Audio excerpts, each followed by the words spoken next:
good people. This is Karen McKnight with Ali Yoga Wellness, and this is our Lord's Temple session for this week. And today I have with me, I call her Dr. Alexis.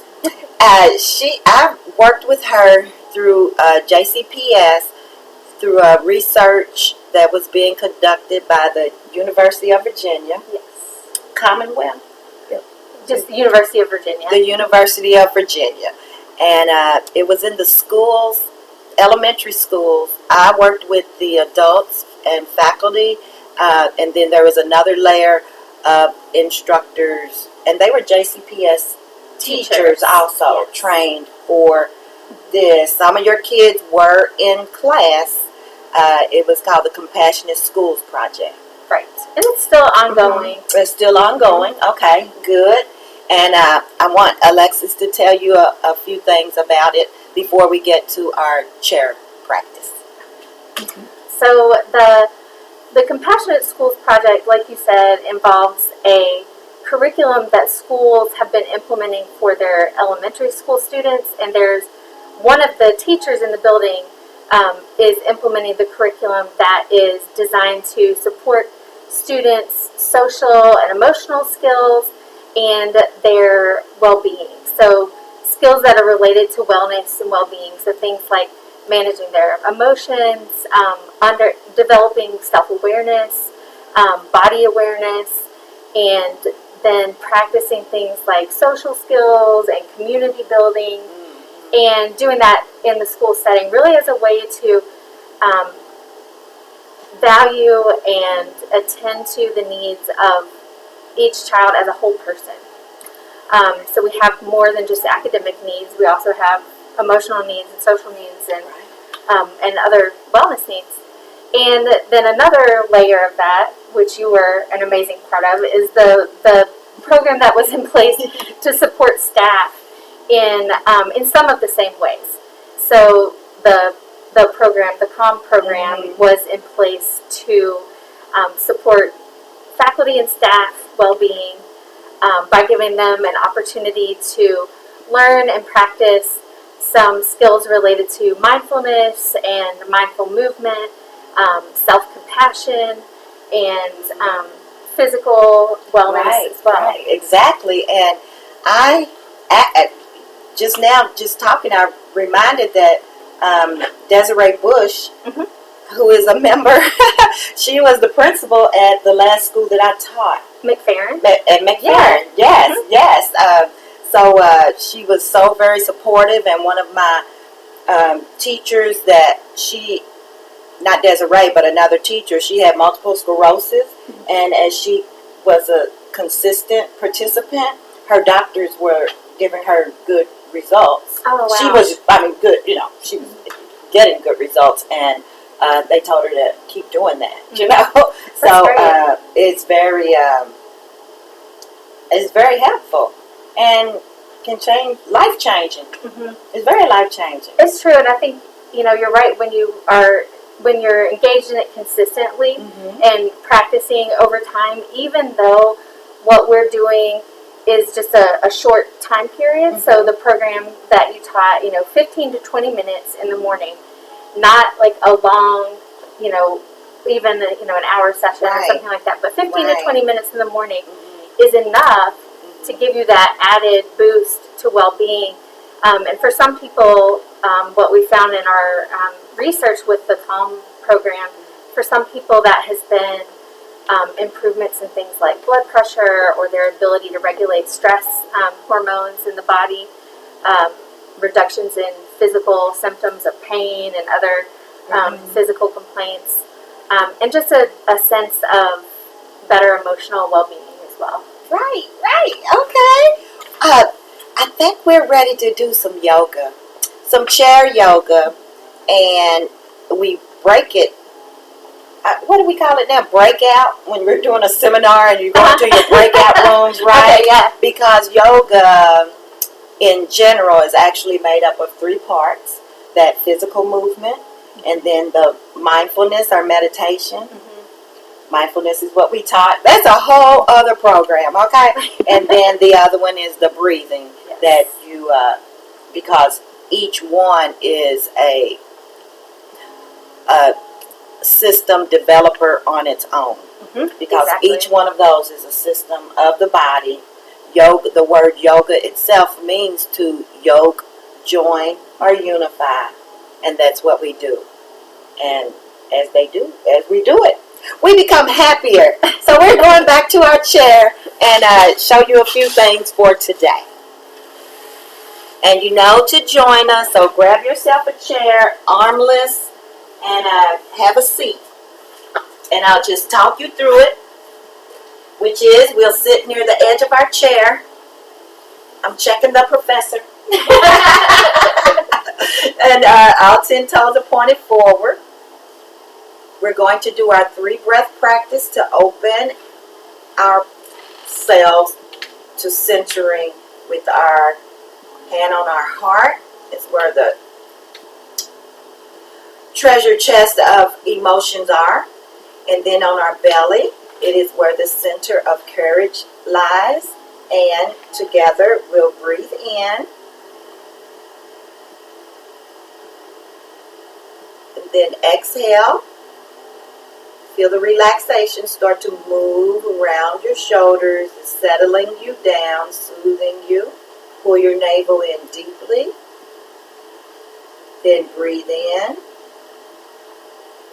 And your belly and your chest get real big, like at the doctor's office. And then breathe out.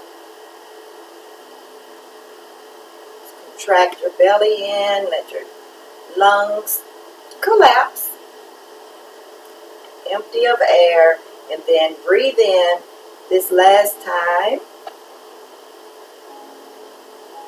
Notice around your neck and your shoulders and even your elbows as you start to relax as you exhale.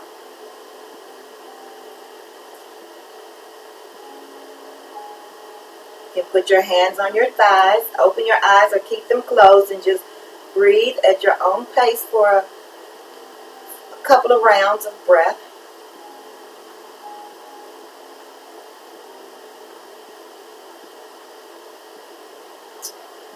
Okay, good. So that's part of our breathing practice and meditation in one.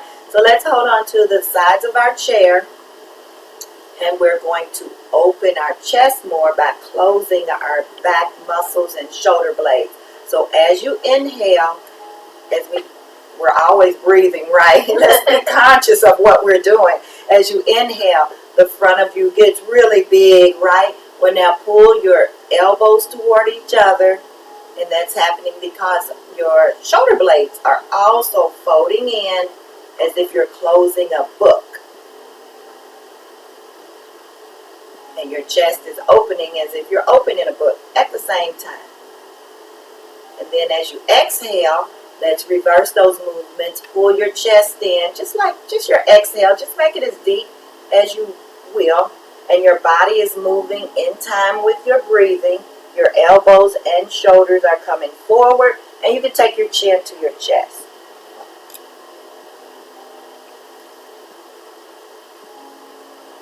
So just remember the instructions and let's do it again. Breathe, inhale big. You can raise your chin.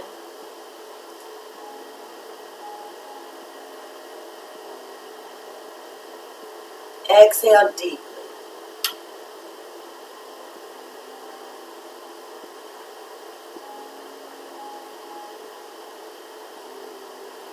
Inhale back to neutral. Let's straighten our arms out, palms pointed forward, and Ali Yoga butterfly movement up. Inhale your arms up. We're just flying on the air. Turn your palms out. Exhale as you bring your arms down. Turn your palms forward or out, and it's a shoulder rotation, so feel it all the way up to your shoulder. And you're inhaling up. So this time we're going to hug ourselves down the front with our arms, one on the shoulder, one on that hip, and that's the exhale. And you're welcome to close your eyes. Give yourself a big hug. We've been missing our hugs. Think of your favorite person. Give yourself that hug, a bear hug, if you will. And you are soothing yourself. The loved ones we miss, the ones we want. Big hug.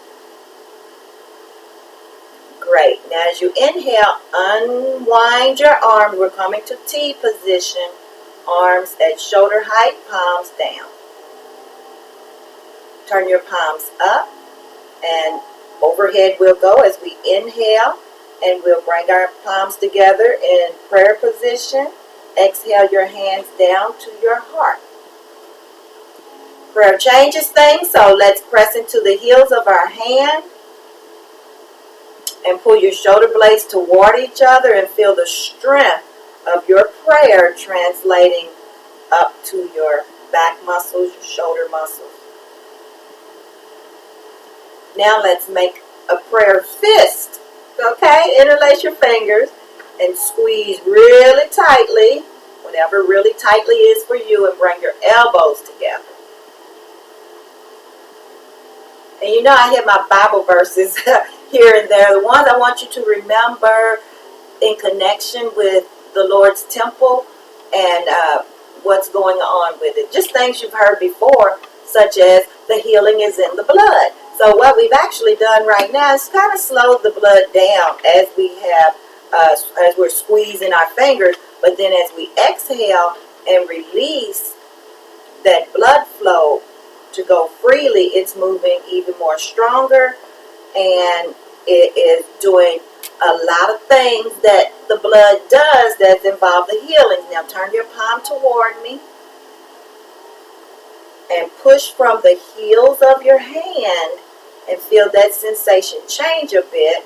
Strengthen your abs, reach from your shoulders and push through your hands, the heels of your hands. Feel that? Yes. Now let's come back to prayer position. Turn your palms towards you. Unlace your fingers in prayer position. We're going to inhale up and out and down. Okay, so the top of you has got a little warmth going on and blood flow. Let's move down. How are we going to do that? How about we do some side bends, okay, from right where we are.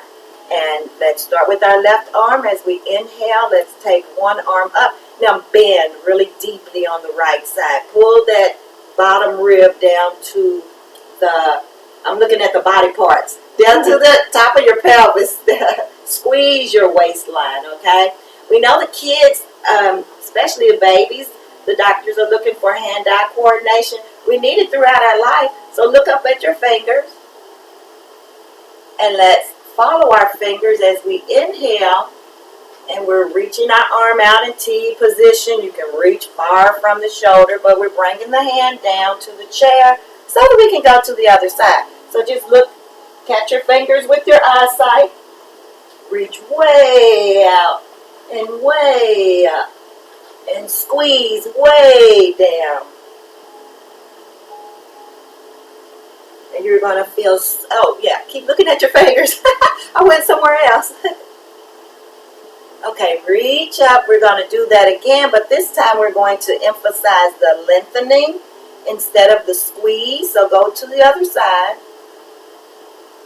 And so it's the lengthened side, the extended side that we are noticing, encouraging more than the squeeze, because the squeeze, our contraction, has done its job.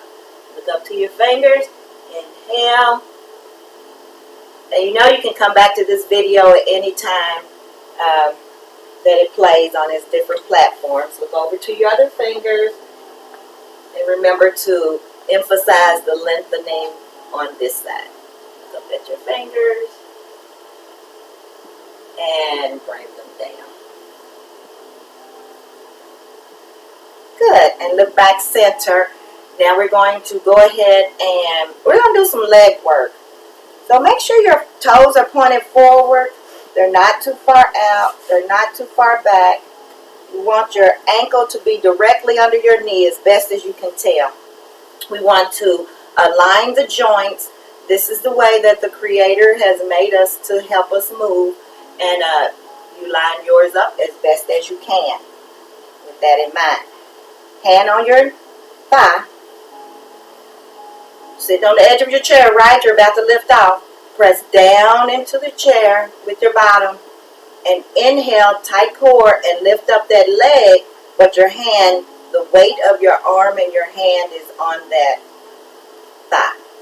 Do you feel your thigh muscles kick in? Do you feel it? Definitely. Yes, yes, exactly. And with this, we're also strengthening the hip and the knee. Good job. And as you exhale, go ahead and release this. So these are just nice little demonstrations. You can do these. We're going to the other side. We do want to practice these longer. And go ahead, lift up. Remember the other instructions. I have so much to tell you. And you're pressing down. Make that thigh muscle activate. Yoga is a resistance training. Sometimes it is just with a different mindset or understanding from what you already know. And that's okay. We have a lot to learn. Go ahead, we're pushing up. And then our exhale allows us to come on down. Okay? Let's stand now. So just stand up beside your chair. You have a length inside of your mat. So we're going to, how about we do, I won't say push-ups, but what do we call them? What are they called in yoga? Yes, we're going to plank for you, okay? And as you heard, it's very similar to a push-up. More probably the alignment that we would be changed a bit.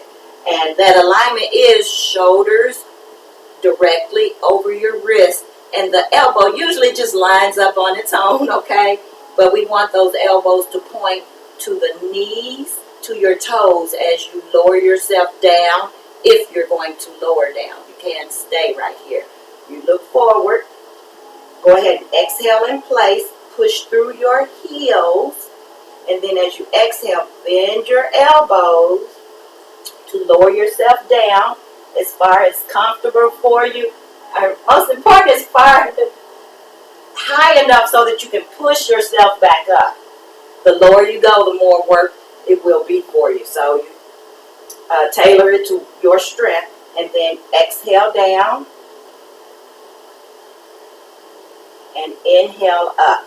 Let's go to downward dog. How did that, Dr. Alex? Heels to the floor. So now you're pushing into the heels of your hands. You're not pushing the chair away. So be mindful of what it is you're doing. But push your hips way back. Now, upward dog. So you're rolling onto your toes. And now instead of stopping in plank, your pelvis lowers down and your chest opens up to the wall, and your chin, you can even move up to the sky if you like. Push down in your hands. Lots of upper body work. Using the weight shifting of your lower body. Come back to downward dog. And then we'll go to the some yoga, I won't say favorites, but they more commercialized. You see them a lot, which would be the downward dog, warriors. Okay, yeah. So let's step our left foot forward so that our knee just touches the chair, and then the right toes, the heel is up. So you want to pivot the toes, turn the knee forward. I'll understand that direction one day. And now turn, because the forward changes that. Because we think the forward is whatever's in front of our eyes. So we're turning our shoulders to square up with the bent knee. And really, the further down you go, you'll have more control. And you have more space for your movement. That's part of the control. So square your shoulders up to their front knee. We'll do warrior one. We're not pushing the chair away. So face your hands, palms to each other, fingers spread wide. Good. You'll feel your weight shift to your back foot. So let that happen. and definitely press into the back edge of the back foot. Let's go to Warrior 2, keeping your feet where they are. You're opening your arms and you're turning forward with that knee. I'm losing my balance, but keep your focus and reach from the shoulders. Your fingers are trying to touch the wall. Let's do it on the other side. Cartwheel your hands to the chair.